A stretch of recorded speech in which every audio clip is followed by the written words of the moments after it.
And we can actually work quite deeply into them. So I might just start chatting about anatomy. I think it's important, I talk about anatomy all the time, but to understand our own bodies. So this is Sue. This is two versions of Sue's hips. So you have two kind of main bones of your pelvis, okay? This is your ilium, which is like the big elephant ear, and then your ischium, which is the tiny elephant ear. You've got something called your pubis symphysis, which is kind of like a joint, but this is the thing that expands in pregnancy for women and then comes back in. So this is, your pelvis can expand. And then at the back, you've got your sacral spine, okay? So your tailbone. And that is essentially your pelvis. So we need to understand that the pelvis is part of the hip because it is one of the bones of the hip. So then you've got your femur, okay? So this is your big leg bone. And then you've got these two nubbins on your femur. This is called the greater trochanter, okay? So this is like the big bone. And then this is called ignore me. This is the greater trochanter. And then if you can see where this blue nubbin is, this is the lesser trochanter. Okay, you don't need to remember any of these words. I'm just kind of showing off anyways. So this is the ball of the ball and socket joint of your hip, okay? So if we look at this version, which has the ligaments, okay, you can see that you can't even see that part of the joint. Now, this is actually a really deep ball and socket joint. I don't know if you can make it out, but there is quite a deep crevice here. If you look at its sister, which is the shoulder, this is a very shallow joint. And again, I don't know if you're going to be able to see it, but the size of this bone and then the size of the socket, it's essentially like a golf ball and then a T. That's the shoulder joint. And then down here, it's much bigger. So this is the joint, and then boom, the bone sucks into there. Now around your hip, you have heaps and heaps and heaps of muscles. 17 plus muscles and connective tissues, which makes it really, really strong, okay? So I want you to know that your hips are strong, right? That's like a really important thing. Your shoulders aren't, okay? And a lot of that has to do with like the structure of the actual joint capsule itself. You've got loads of stuff going on in here, but the main muscles that we are gonna be working with the hips is your rectus femoris, which is this big muscle here.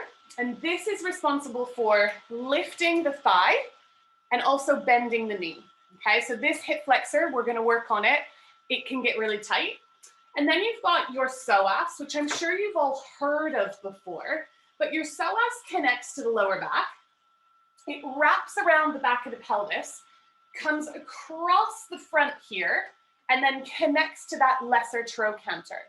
And this is the only muscle that connects the lower torso to the upper torso.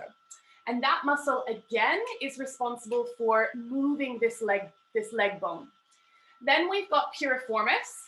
Piriformis exists underneath the glutes, okay? And it exists directly above your sciatic nerve. So we're gonna be doing some poses that particularly work on relieving sciatica or sciatic pain, not sciatica, because I don't know if there's many yoga poses that completely alleviate that. You've got iliacus, okay? That's another one that kind of cuts across the front of the pelvis, and it actually connects to the psoas. So it's sometimes referred to as the iliopsoas. So those are the main hip muscles that we're gonna work on. And there are some ranges of movement that we're gonna go over so you understand the movement of your hip. So I want you all to stand up. Let me just move this back. Okay, so standing in a pretty neutral, let me move this back a bit more, neutral position, okay? So neutral is like that anatomical man that you would see. He stands like this, toes forwards. If we take the toe, let me dial this, kind of get my whole body in. There we go, that'll be better. So if we stand on just one leg and dial the toe out, okay, this is called, oh my goodness, this is called, where's my brain gone? Lateral extension. Okay, so taking the leg out, okay, lateral rotation, and this is called medial, toe coming in, okay? So just do that a couple of times so that you can feel the difference, and you might notice that your toe can go out really easily into that extension, and then bringing it back in, so into that rotation and then back in. Good, okay, so that's one moving, out to the side, into the side. And that, if you notice, is the leg bone twisting in the pelvic, in the socket, okay? Now the other one is leg straight out to the side and then back in, okay? This is called abduction, like someone was taking your leg away from you, okay? So abduction, and then bringing the leg into the midline. This is called adduction, as if you were adding the limbs together, okay? So you've got abduction, adduction. You've got lateral extension and lateral rotation and medial rotation. And then we have got flexion. Okay, this is the joint. So if this is the joint, it's shortening, which is called flexion. Okay, that's that rectus femoris doing the work. And then you've got lengthening of the joint, and this is called extension. Okay, so flexion, extension, abduction, adduction, external rotation, internal rotation. That's kind of it for our hips that we're going to work on. You've got circumduction, which is like all the way around, but we're not going to be doing that because we're going to be stable. There are three main movements that kind of make up 80% of our movement with our hips. This is flexion, extension, and then external rotation. Okay, so most of the yoga poses that we'll be doing will consist of those poses or those movements of the hip. So forget all the anatomy. Let's actually start to come into some of these poses. What I want you to do when we come into these poses is feel into them. Don't think that you have to come into a pose and be totally static and totally still. Use props and think about the alignment points that I'm talking about when we come into them. So come onto your hands and knees. Grab your blocks. We're going to come into a pose called lizard first. So take the blocks under the hands. This is just going to make it easier to step your feet forwards. I'll do it this way first. Do it on an angle, actually. So hands on the blocks. You're then going to step your right foot forwards, okay? And your right foot's coming to the outside edge of that block. Grab the foot however you can get it forwards. Now from here, what you want to do is start sinking forwards. Now if you can see my front leg, my front knee, it's overshooting my ankle. So as you sink forwards in the hips, if your knee overshoots your ankle, walk that foot further forwards. You always want there to be no tension in this joint. So you want your ankle bone to always be like a smidgen further forwards. Walk the blocks forwards or back. You want those blocks directly under the shoulders. So not all the way here, not too close. You want them like a plumb line down from the shoulders. Now what I want you to do is hug your knee into your arm rather than letting it wing out to the side. So hug that knee in and then just start to sink forwards. So lizard pose. Let's talk about what's happening in the legs. Left leg is an extension, okay? So the back leg, you're opening up that hip joint, you're expanding the space. Front leg, you're in deep flexion, okay? So that knee's coming up really high and you have a little bit of external rotation. Now, depending on your mobility, you might be able to come lower. Before you start to go lower, I want you to lengthen from that back knee to the crown of the head. What I always see in yoga classes is people racing to get the hands lower, and all they do is round the back. So you want to sink forwards and down with the hips. You might take the blocks onto a lower setting. Okay, that might be fine. You might be comfortable dropping onto your forearms. Don't go so low that you can't breathe properly, okay? I can feel this quite intensely with the blocks on mid-setting and my arms straight. Keep noticing if that knee is knocking out to the side. Hug the knee in, keep the whole foot flat on the floor. So this is our classic lizard, okay? Really kind of tight shape, opening up into the hips. I now want you to take your right toe and turn the toe about a 45-degree angle. Okay, so coming just off your mat. And now start to let that knee drop out and come onto the knife edge of that foot. So the sole of the foot's coming off the floor. Okay, so I'll just show you from a different angle. Okay, my foot is knocking out to the side, my knee's going out to the side. Option one, hands just stay on the blocks. Option two, if you want to open up and find more space, your right hand comes into that knee and you just gently press and maybe start to twist the chest up. Remember your hips are strong, okay? But also remember that you need to be able to breathe and that you don't want these yoga poses to kill you. If that back knee is getting uncomfortable, double up your mat, use a cushion. Good, okay. Place the hand back onto the block. If you moved it, bring that foot back onto the floor. Take your blocks back onto their highest setting if you knocked them down. Push into the blocks and then slowly start to bring that knee back. And we're just gonna go straight to the other side. So left foot, step it forwards. You need to grab that foot, hop it, hop it, hop it. Then start to sink forwards in the hips. Again, if that knee is overshooting the ankle, walk that front foot forwards. Okay, you don't want to be stressing out that knee joint. So sinking forwards, now your right leg is in that extension, getting a deep stretch in that rectus femoris, and that front hip is in that flexion. Hug the knee into the center, keep the whole foot flat. Inhale, find length, and then exhale, just start to sink down. It's like you're trying to melt your pubic bone down towards the mat. So this is called an asymmetrical pose, which means that the legs are doing different things. We've done a lot of these already with the hamstrings. If you did feel comfortable coming lower, you can. But if it means that you're really rounding the back, don't come that low. Keep the spine long. Remember that we're trying to get the hips to drop down, not the chest. Then from here, turn the toe out 45 degrees. That was a very Canadian out. And then turn onto the outside edge of that foot, letting the knee knock out. So you're now moving that left hip into deeper external rotation. So I'll just show you from the front. So that front knee is knocking out. And again, you have the option of placing the hand into the thigh and starting to rotate that chest. So you're just basically really starting to turn that femur bone in the hip. You don't have to do that. You can just let gravity do the work. Also, you can stay as high as you want on those blocks. Okay, some of you are going to have really tight hips. So this is where you're going to start. Some of you I know are more flexible.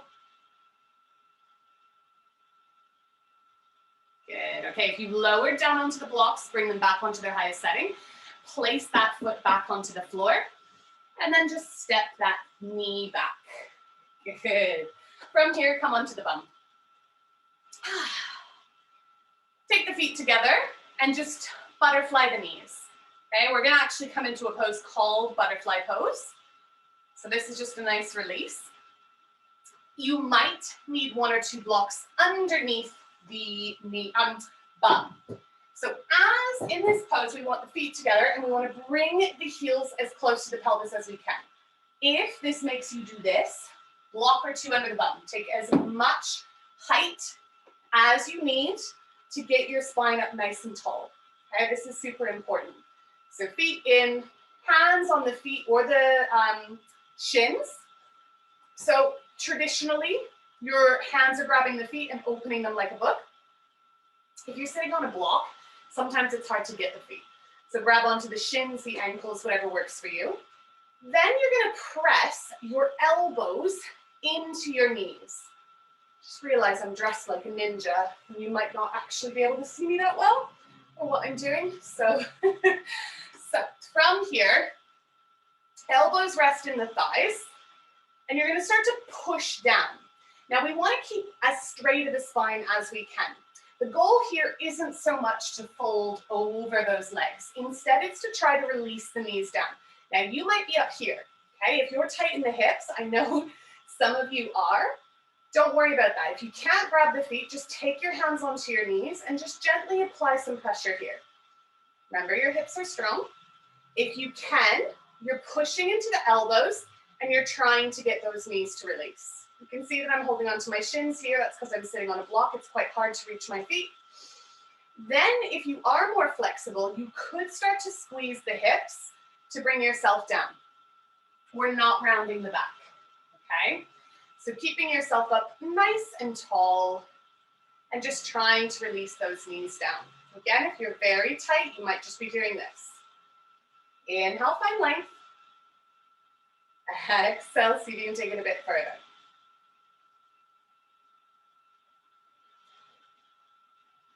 So I always call this like the strict version of butterfly pose. And then there's a lazy version, which is also really nice. So rise back up if you lowered. From here, slide the feet forwards. Toes still, soles of the feet still connected. Think about like a big old diamond shape. And then what you're gonna do, two options. Less active option is to just fold over the legs. Okay? You might be up quite high, you might be able to fold. More active option, thread the arms underneath the legs. I'm just gonna come off this block, because it is easier actually to sit on the floor with the legs forwards. So you can thread your arms underneath the shins, grab the feet or the tops of the shins, and then pull the body down. So in this pose, you're allowing the spine to round. You're allowing everything to just totally collapse. But you also have those legs in external rotation. So you're opening them up here.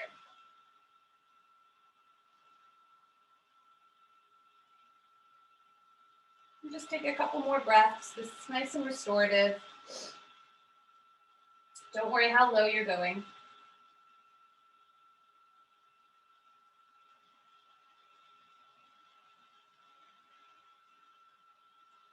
Good, and then just slowly, starting from the very tailbone, the base of the spine, start to stack yourself vertebrae by vertebrae until you come all the way back up. Okay, so symmetrical pose, both legs are doing the same thing. We're gonna come back to an asymmetrical pose.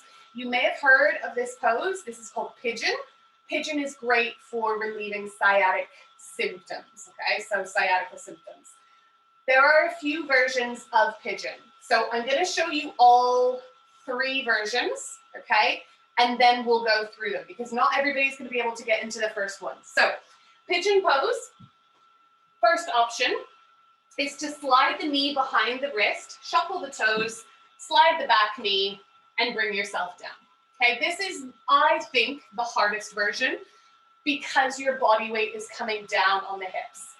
Option two, especially if you have knee issues, I'll go through all of these in a second, is foot on the knee, foot on the floor, lift the leg, either holding a strap behind the thigh or holding the back of the knee, okay? And then we'll do the wall version all together at the end. So if you think that first option isn't gonna work, then come onto your back. If you wanna try it, come into tabletop with me now. From tabletop, what you're gonna do is take your right knee behind your right wrist, not through the center. You're gonna slide it behind your right wrist, okay? Then just shuffle the right toes towards the left, just as far as they go naturally. I don't ever teach to grab the foot and yank it. That's not good for your knee, okay? You're gonna be bringing all of your weight down. So just go as far as your anatomy will let you go. Then tuck your left toe, lift your left knee, and slide the left toes back. This is gonna bring that back leg into extension. Drop the knee, untuck the toe. Now, if already your hips are screaming at you, you're going to take a block. Let me just show you from the other side. You're going to take a block and tuck this underneath your right butt cheek, okay? And your butt might not touch it right away, that's okay. It's just gonna keep you from coming all the way down. Then from here, you start to bring the forearms down. This might be where you stay. You might bring a block under the head, okay? You wanna center the weight. So you most likely will be tipping the weight one side to the other. If that's you, try to center the weight. If this pose is not working for you, come onto your back and I'll teach it on the other side. So those who first option isn't working for, come onto your back, left foot on the floor, bring your right foot onto your left knee. Okay, option one, if you can't lift the leg at all, is to just gently press your right knee away from you. Okay, that's an option. Option two, lift the left foot, interlace the hands behind the left thigh. Your right hand is coming through the center of the little triangle of your thighs, and then the left arm is coming around the back. If you cannot grab the thigh, grab a bit of clothing, grab a strap, and use that to pull the leg in. Okay, so once you're there, you guys just take 5 deep breaths. Any of these options work. There is a modification, a variation for everyone. Front leg is in deep external rotation and deep flexion. Back leg is in extension. Those on their backs, you don't have the extension option here, but you're working with that flexion and rotation. Good. If you're on your back, just release the feet. If you're in that version where you are on the floor, you're going to start to lift back onto your hands. Then when you're ready, you're just going to slide that knee back. You might come into a little child's pose for a moment, or you might feel fine coming into that tabletop. And we're just going to do the pose on the other side. So those who are in tabletop, slide the left knee behind the left wrist, shuffle the toes to the right, tuck right toe, lift right knee, and then shimmy, shimmy, shimmy, shimmy, shimmy. Drop the knee, untuck the toe. Then start to bring yourself down. Option, block under left butt cheek, and perhaps block under the head. Those who are on their backs, right foot on the floor, left foot on the right knee. Option one, just simply pushing the knee away from you. Option two, grabbing the back of the thigh or maybe using a strap. Pigeon is a lot about surrender. So slow the breath. If you're in that version where your belly's facing down, you have gravity and the weight of your body deepening the stretch.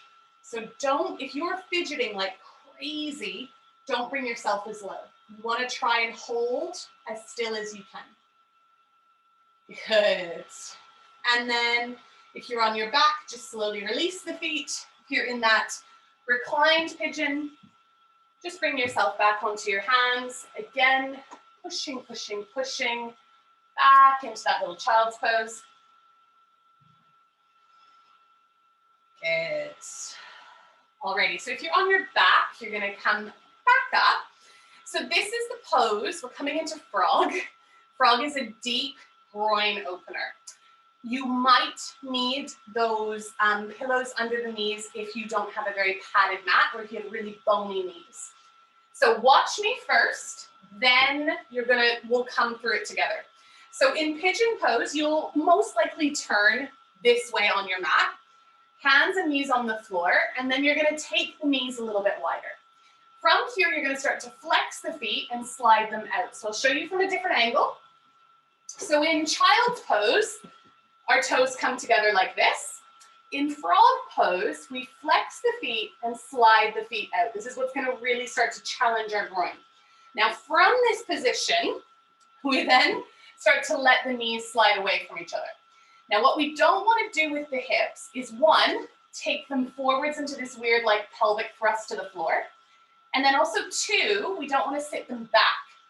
So everybody come lengthways along your mat and maybe prop some pillows under your knees if you feel like you need them.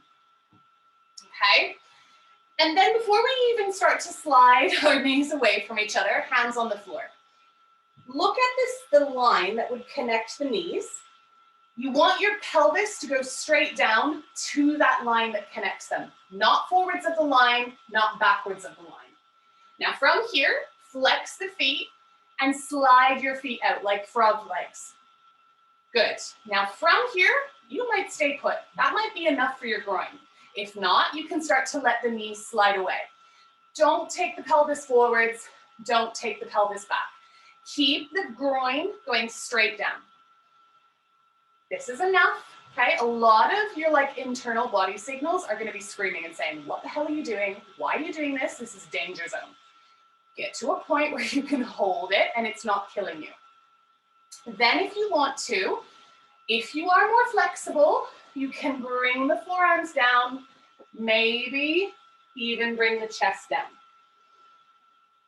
Remember, it is sensation over destination. So if you are up here, that is fine. Staying for 5, 4, 3, 2. Now to bring yourself out safely, I want you to start to shuffle the heels towards each other. Take the weight slightly forwards, and then just start to shuffle one knee after the other coming in.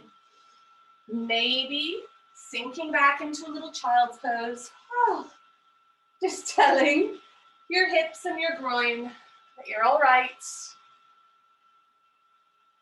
Frog is a very intense hip opener, but it's a really, really good one.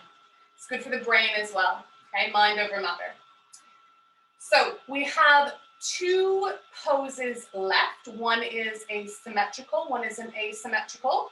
We're gonna do the symmetrical first, okay? So squat pose. Love it or hate it, it's a great, great pose to do. I'm gonna show you multiple ways to come into this. First, I want you to roll up your mat just a little bit, okay? And you're gonna step your heels onto that mat. Okay, so your toes are on the floor. I'll actually show you from an angle. Okay, toes are on the floor, heels are lifted. This helps everyone in squat, okay? It gives you a little bit more height in the heels so that your ankles don't have to come into such extensive flexion. Now, you may or may not need blocks, okay? But I would suggest having them there is an option. Now, your butt might not even touch the blocks. Don't take your blocks like one on this little floppy angle. If you want to take them higher on their highest setting, if you have 2, make sure that they're together, okay? The last thing you want to do is sit on something that's not stable and then crash to the floor. So if you're like, what the hell, there's no way I'm getting my butt down, take them on their highest setting and bolster them up against each other. Okay, we're not coming down yet, so don't worry. Lots of people talk about knee issues when they come into squat. So this is going to be, again, sensation over destination. We might not even come down. Look at your toes, and I want you to take the toes out. Now, I don't know if you remember when we did those forward folds where I said to pigeon toe because we were coming forwards into anterior tilt. We're doing the opposite. We're coming into posterior because we're sitting back. So you want the toes out to the side. This helps us to sit down like this versus like this, okay? So we're not gonna sit yet. We're just gonna bring our hands onto our hips and we're just gonna work on gliding the knees out and coming back up. So just little tiny bends, okay? Not doing this with the chest. So keeping yourself up nice and high. Knees, just look at them. They should be gliding in the same direction as those toes, okay? Feeling the quads working. And as you lower, you can also squeeze the bum. If we squeeze the bum, it encourages the knees out. So if that is your max today, that's all I want you to do. If you want to see if you can reach the blocks, you can slowly start to lower. You might take the hands towards the floor and bring the bum down, okay? Don't worry, if the bum can't get there, just work on lowering and maybe try to go a little bit lower every time. So some of you won't need the blocks, so we'll get rid of the blocks in a second. If you're sitting on the blocks, you can take the hands together and push into the knees, or you can open the arms like so. Okay, so that is an option. If you're like, I don't feel anything, I feel like I can do more, get rid of the blocks, okay? Squat pose. So squat pose, you don't want the heels lifting. So if the heels are lifting, it means that you need to step the feet wider. And we want elbows in the knees. So Doesn't matter where you are, guys. The information I'm about to give is just for people who can come into squat like I am right now. So if you can come down into squat, elbows into the knees versus triceps. I see this all the time in yoga classes. I'm not sure why, but you want to be up high. So in our squat, what we're aiming to get is a nice stack. So you can see I'm still on an angle. I'm trying to get my head, my shoulders, and my butt to stack. So I want to squeeze my knees or squeeze my bum to open up my knees. If I take my triceps in, I see this all the time, people squatting.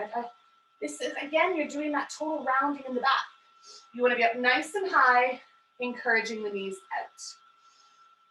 Good. Now, no matter where you are, in squat pose, sitting on a block, or just working on those pulses, I want you to squeeze the bum, see if you can go straight up to standing. If you're like, what? There's no way that's happening.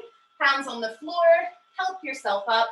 Maybe hands on the thighs, bring yourself up.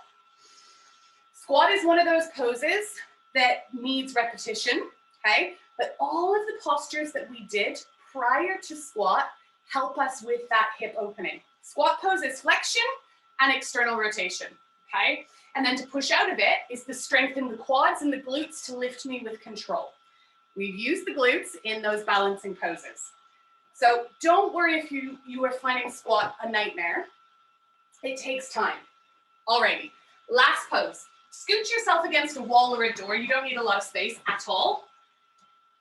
And then bring your bum towards the wall. Okay, so you're just leaning against the wall. Nice little break after that squat pose.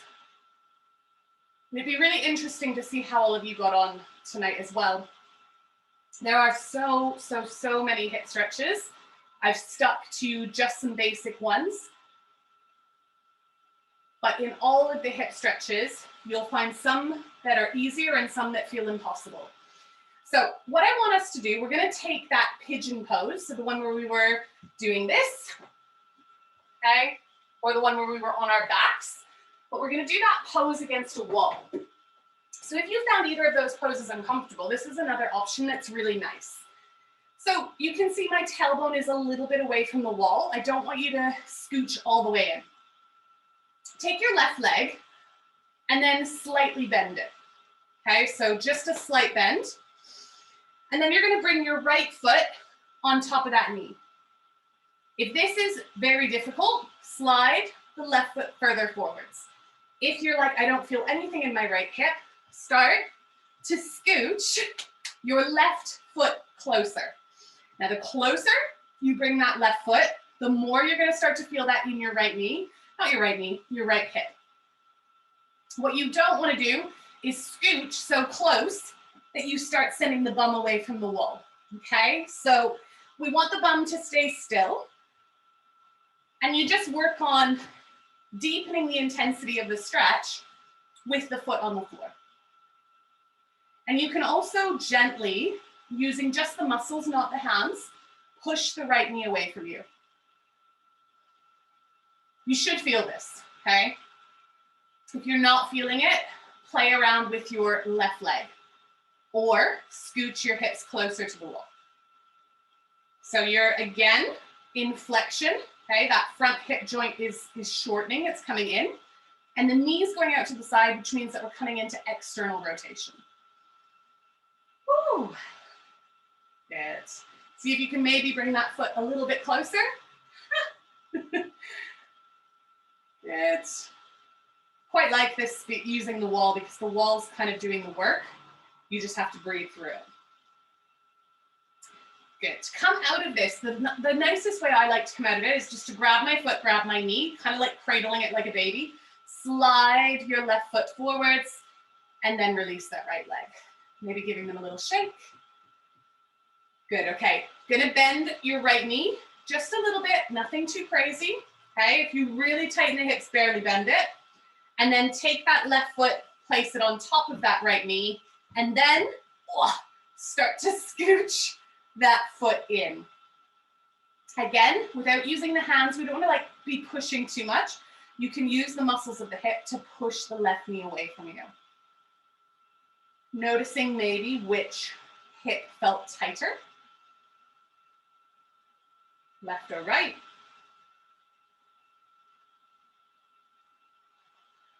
Breathing through it. Maybe seeing if you can scooch right foot in just a touch more. I tend to really feel this on the outer point of my hip, okay? As that femur bone is turning, as I'm pulling my foot into flexion, I'm really feeling that stretch there. With hip stretches, you need to start understanding what feels like you're butting up against a wall, which is probably bone on bone, and what feels a little bit spongy. Okay, so if it feels like it has a spongy resistance, that's going to be muscle or tendon, and you've got some room. If you feel like you're literally butting up against a wall, don't push it, okay? Grab the knee and the foot, cradle it like a baby, slide that right foot forwards, and then just release that leg. Straighten the legs, collapse into the wall, let the toes flock out to the sides.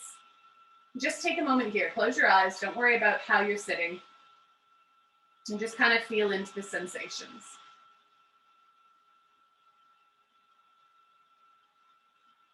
So that was about 35 minutes of, I'd say, pretty high intensity hip opening. Okay, going pose, pose, pose, pose, pose. You will 100% feel a difference from that. You might feel a bit of DOM, so that delayed onset muscle soreness, just from kind of pushing things. Best thing to do when you get DOMs, that soreness of muscles, is move, okay? Good, point and flex the feet, circle those toes, bringing some life back into them. Good, alrighty. So just one more thing before I get some feedback from you guys. What is a really interesting thing that I learned a few years ago doing anatomy studying is that the uniqueness of your hip joint, the bony structures, the tendons, ligaments, the history of how you walk, your cadence, makes the hip joint almost as unique as your fingerprints, okay? And that was really a game changer for me, where I stopped comparing myself and I was like, well, actually my hips are really unique, so I'm not gonna move the same as anyone else.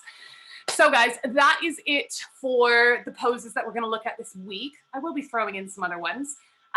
How did you get on? Did anybody die? If you need to go and have your dinner, go for it.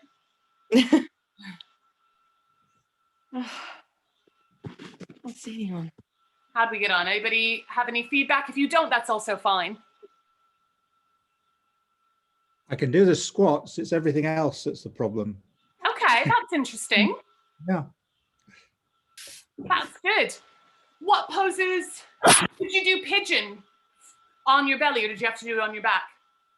No, I could do that on my belly, but you know, not incredibly low. It's the last one.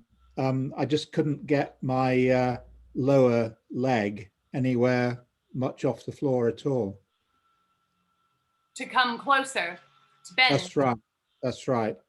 Don't worry about it. It's just an option. If you can do the first variation of pigeon, then just work on that one. It's just a different way to come into the pose. Yeah.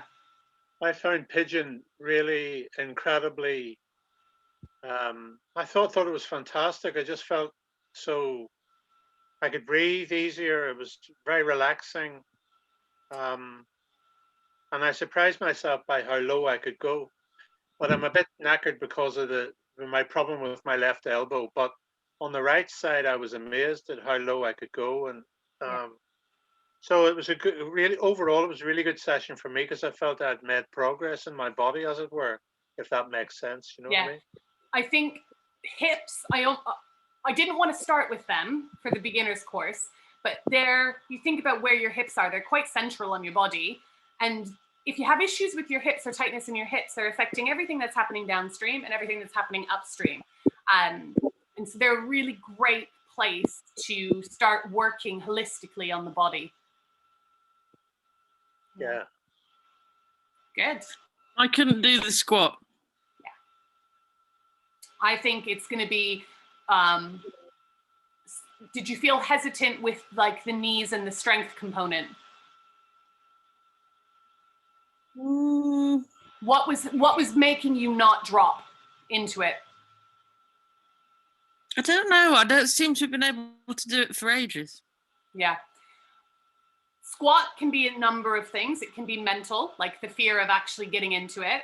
It can be the muscles around the knees. So the knees are saying, no, don't do this. This is too much. And it can be literally tightness. But doing against the wall, so sliding against the wall and just doing this and getting to a point where you can hold it, that's a really good way to build up strength and that mobility. And then you've got the wall there. You could even have a stool beside you if you felt like, oh, I could slide down the wall. What do I do if that happens? Yeah, no, that's a good idea. I just feel like I've got to build up strength in my legs. Yeah. So doing those wall squats and then like getting to a point and holding, oh my God, like, and then you could even like, if you've got the grandbabies, hold the grandbaby and just do these. That's like ace. You get strong thighs. Sitting still enough to let me do that. Get Pete to sit on your knees. Okay, that's but I've also got one of those gym balls as well, so I'll try on that as well. Yeah. And I've found since I haven't been doing so much swimming during lockdown that it's got more pronounced. Yeah. No, but those wall ones would be really good. Definitely. Mm-hmm. Did you get on all right, Jody? Yeah, okay. Weirdly, I'm the opposite. I've got really like brutal, strong thighs and my hips are quite weak. And also I find it really problematic straightening my back. So, you know, the butterfly pose. So that was a bit of a game changer for me using the blocks. I always thought I wasn't allowed to use blocks. So I was always just like, couldn't ever straighten my spine properly. Yeah. So when you're coming into that butterfly, you want to get an anterior tilt. But if you were coming into butterfly and you were doing this, you're in a posterior tilt. How are you ever going to get that momentum? So you need to lift up to then get to come forwards. Always use blocks. Always. I know. apart from that, and some WD-40 for my hips, I think that's really a bit better. Yeah, and strong thighs. Remember, one of your hip flexors is your quads. So if these are really strong, coming into extension, that's that muscle stretching. It's going to be like, what are you doing? That's no. Yeah, exactly it. Exactly it. Yeah. I feel much better. That's why you have to put your knees out and your feet together. Mm-hmm. I found easier than I thought I would. Yeah. And remember what I just said? Like, it's so weird because you'll come into one pose and you'll be like, what the hell? That's so hard. And then you'll do something else and you're like, but why can't I do that? And it's just, you know, the spine's in a different position. The weight bearing is different. Because actually butterfly is very similar to squat. Your legs are doing the exact same thing, but it's just different components that make it more challenging or different. Yeah. Cool, guys. Well, good luck with the videos that are in there. I'll see you on Thursday, either live or on the replay. And like always, just send me any questions you've got. Okay. Thanks very much, Megan. You're welcome, guys. Have a good Tuesday night. Thanks. Bye. Bye.